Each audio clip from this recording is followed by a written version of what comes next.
आप इस बात से इनकार ही नहीं कर सकते हैं कि डेमोक्रेसी का मतबादिल लेफ्टिनेंट गवर्नर या गवर्नर रूल नहीं हो सकता है। किसी भी कीमत पे गवर्नर रूल जो है वो डेमोक्रेसी का मतबादिल नहीं हो सकता है। और ये जो 10 साल 2014 में जब हमने वोट दिया था, सैलाब की तबाहकुन सूरत हाल से जम्मू कश्मीर बाहर आया था और सियासी सैलाब आ गया। उसके बाद 2014 के बाद 2024 10 साल गुजर गए और इन 10 सालों में जब आपने डेमोक्रेसी को नहीं देखा, आपका मेंबर लेजिस्लेटिव असेंबली नहीं है, आपका अपर हाउस में नुमाइंदा नहीं है, लोअर हाउस में आपका नुमाइंदा नहीं है, और बदकिस्मत जो लोग पार्लियामेंट गए उन्हें वहां बात नहीं की, जम्मू कश्मीर की नुमाइंदगी नहीं की। देखिए, आप पानी, बिजली, सड़क के मसाइल ठीक हैं, लेकिन जब आपको बोलने का वक्त था पार्लियामेंट में, आपने जम्मू कश्मीर की एडवोकेसी नहीं की। आपके पास शायद वो तजुर्बा नहीं था और हम पिट गए।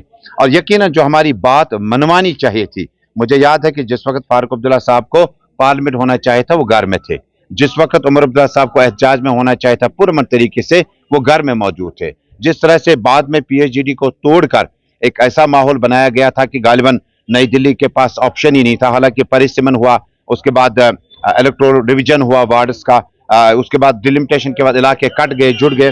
पार्लियामेंट चुनाव के फौरन बाद हम असेंबली चुनाव में आज जा रहे हैं। मुझे लगता है कि आज जम्मू कश्मीर के अवाम की जीत है, जम्मू कश्मीर की डेमोक्रेसी की जीत है। जिस तरह से लोगों को जमहूरियत से दूर रखा गया, कहते हैं कि government is by the people, for the people and the people. और ये 10 साल जिस इंतजार में हमारे कट गए, ग्रामीण इलाकों में, शहरी इलाकों में, आप भले ही G20 और स्मार्ट सिटी का कोई कंसेप्ट लाए हों, लेकिन कितना अच्छा होता कि इसको जम्मू कश्मीर का अवामी नुमाइंदा बनाता और बिल्कुल अच्छा लगता। क्योंकि कहते हैं कि जो कॉम्बिनेशन पब्लिक का और वोटर्स का और लीडर्स का होता है, इसी से शहरी और ग्रामीण इलाकों की तरक्कियां होती है।